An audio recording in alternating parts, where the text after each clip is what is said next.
اور جہاں تک اس کی جو ہے فضائل و فوائد کا تعلق ہے تو یہ بڑی عجیب و غریب صورت ہے کہ اگر آپ کا کوئی بہت بڑا مقصد یا کسی بہت بڑی مصیبت میں آپ پھنس گئے ہوں تو 41 ٹائم کا ختم کریں اس صورت کا، 41 مرتبہ اس صورت بیٹھ کے پڑھ لیں، اکیلا آدمی پڑھ لیں یا چند لوگ مل کے پڑھ لیں تو یہ ایسی زبردست ہے کہ 41 دفعہ پڑھ کے دعا کر لیں، وہ بڑی مصیبت سے چھٹکارا ہو جاتا ہے۔ یعنی کوئی بھی مصیبت ہو آپ کے اوپر کسی بھی قسم کی، دنیاوی ہو، دینی ہو، کوئی پریشانی ہو، بچوں کی ہو، بالکل کاروبار کی ہو، بالکل کسی بھی قسم کی 41 ٹائم پڑھنا ہے اور ایک ختم اس کا ہوگا، ایک ہی ختم میں کام ہو جاتا ہے۔ مفتی صاحب نے کتنا ڈیٹیل میں ہمیں سمجھایا اس صورت کے کتنے فوائد ہیں۔ چلیں پراپر اس کا ترجمہ سٹارٹ کرتے ہیں۔ اور وہ وقت بھی یاد کرنے کے قابل ہیں جس روز ہم ان تمام خلائق کو جمع کریں گے، پھر ہم مشرکین سے کہیں گے کہ تمہارے وہ شرکا جن کے معبود ہونے کا تم دعویٰ کرتے تھے کہاں گئے؟ پھر ان کے شرک کا انجام اس کے سوا اور کچھ بھی نہ ہوگا کہ وہ یوں کہیں گے کہ قسم اللہ کی، اپنے پروردگار کی، ہم مشرک نہ تھے۔ ذرا دیکھو تو انہوں نے کس طرح جھوٹ بولا اپنی جانوں پر، اور جن چیزوں کو وہ جھوٹ موٹ تراشا کرتے تھے وہ سب غائب ہو گئے، اور ان میں بعض ایسے ہیں کہ آپ کی طرف کان لگاتے ہیں اور ہم نے ان کے دلوں پر پردہ ڈال رکھا ہے اس سے کہ وہ اس کو سمجھیں، اور ان کے کانوں میں ڈانٹ دی رکھی ہے، اور اگر وہ لوگ تمام دلائل کو دیکھ لیں تو بھی ان پر کبھی ایمان نہ لائیں، یہاں تک کہ جب یہ لوگ آپ کے پاس آتے ہیں تو آپ سے خواہ مخواہ جھگڑتے ہیں۔ یہ لوگ جو کافر ہیں یوں کہتے ہیں کہ یہ تو کچھ بھی نہیں، صرف بے سند باتیں ہیں جو پہلوں سے چلی آ رہی ہیں،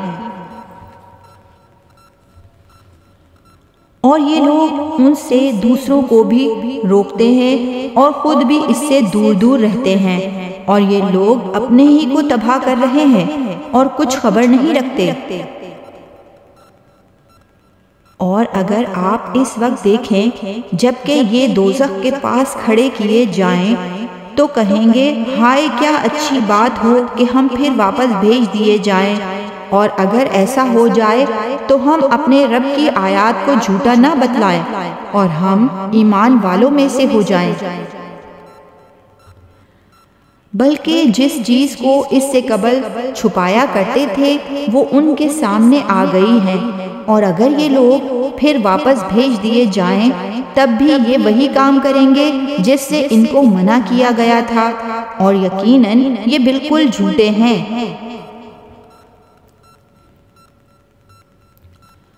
اور یہ کہتے ہیں کہ صرف یہی دنیاوی زندگی ہماری زندگی ہے اور ہم زندہ نہ کیے جائیں گے، اور اگر آپ اس وقت دیکھیں جب یہ اپنے رب کے سامنے کھڑے کیے جائیں گے، اللہ فرمائے گا کیا یہ امر واقعی نہیں ہے؟ وہ کہیں گے بے شک قسم اپنے رب کی۔ اللہ تعالیٰ فرمائے گا تو اب اپنے کفر کے عوض عذاب چکھو۔ بے شک خسارے میں پڑے وہ لوگ جنہوں نے اللہ سے ملنے کی تکذیب کی، یہاں تک کہ جب وہ معین وقت ان پر دفتن آ پہنچے گا کہیں گے کہ ہائے افسوس ہماری کوتاہی پر جو اس کے بارے میں ہوئی، اور حالت ان کی یہ ہوگی کہ وہ اپنے ہاتھ اپنی پیٹھوں پر لادے ہوں گے۔ خوب سن لو کہ بری ہوگی وہ چیز جس کو وہ لادیں گے۔ اور پھر دنیاوی زندگانی تو کچھ بھی نہیں بجز لہو و لعب کے، اور دار آخرت مکیوں کے لیے بہتر ہے، متقیوں کے لیے بہتر ہے۔ کیا تم سوچتے سمجھتے نہیں؟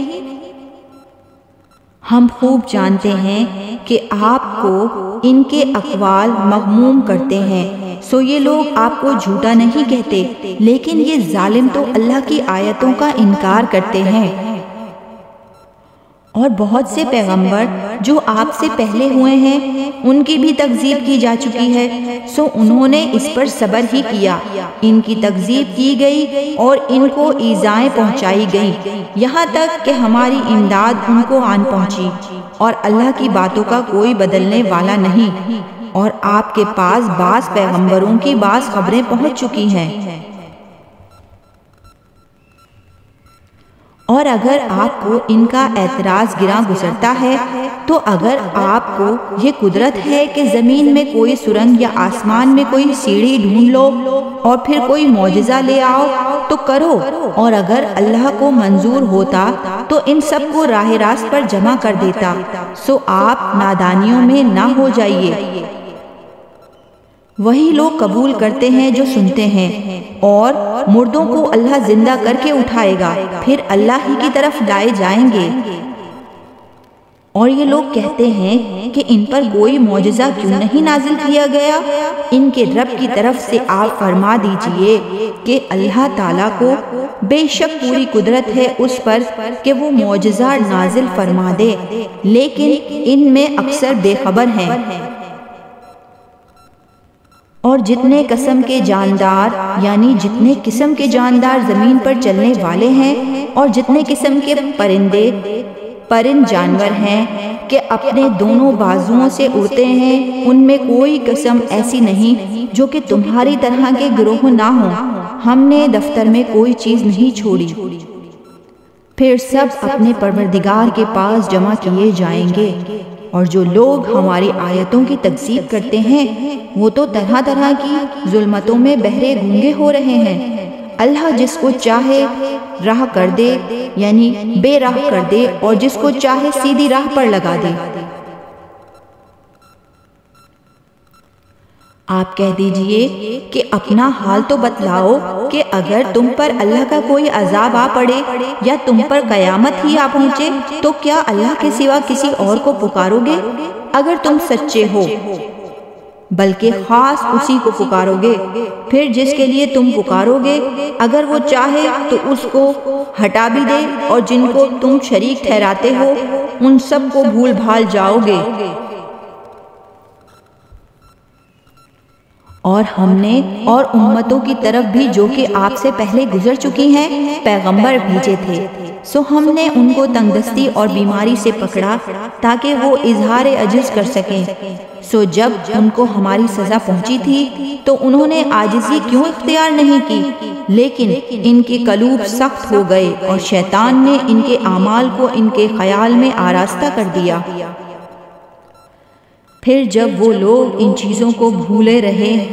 جن کی ان کو نصیحت کی جاتی تھی تو ہم نے ان پر ہر چیز کے دروازے کشادہ کر دیے، یہاں تک کہ جب ان چیزوں پر جو کہ ان کو ملی تھیں وہ خوب اترا گئے، ہم نے ان کو دفتن پکڑ لیا، پھر تو وہ بالکل مایوس ہو گئے۔ پھر ظالم لوگوں کی جڑ کٹ گئی، اور اللہ تعالیٰ کا شکر ہے جو تمام عالم کا پروردگار ہے۔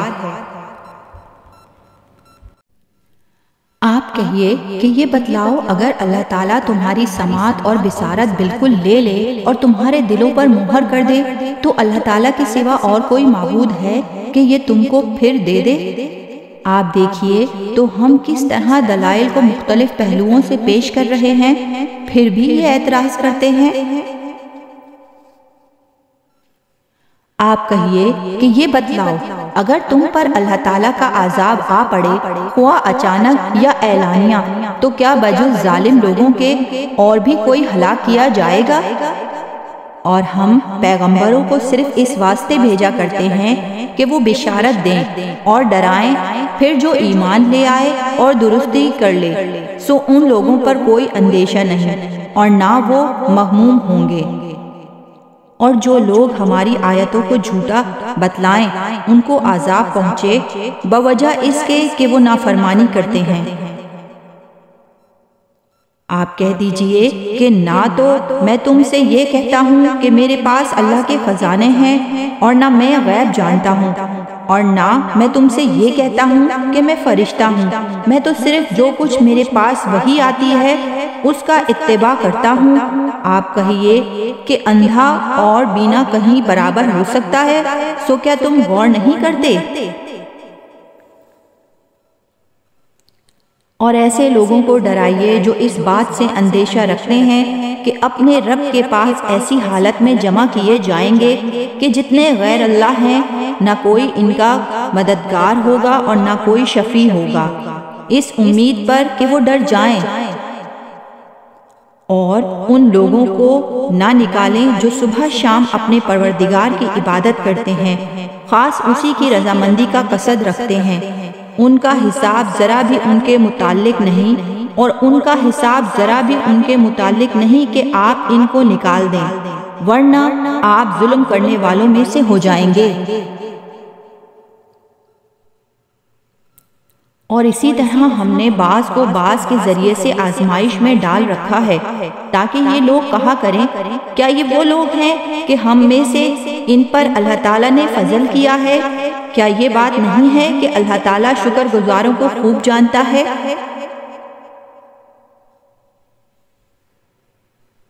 یہ لوگ جب آپ کے پاس آئیں جو ہماری آیتوں پر ایمان رکھتے ہیں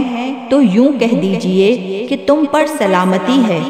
تمہارے رب نے مہربانی فرمانا اپنے ذمے مقرر کر لیا ہے کہ جو شخص تم میں سے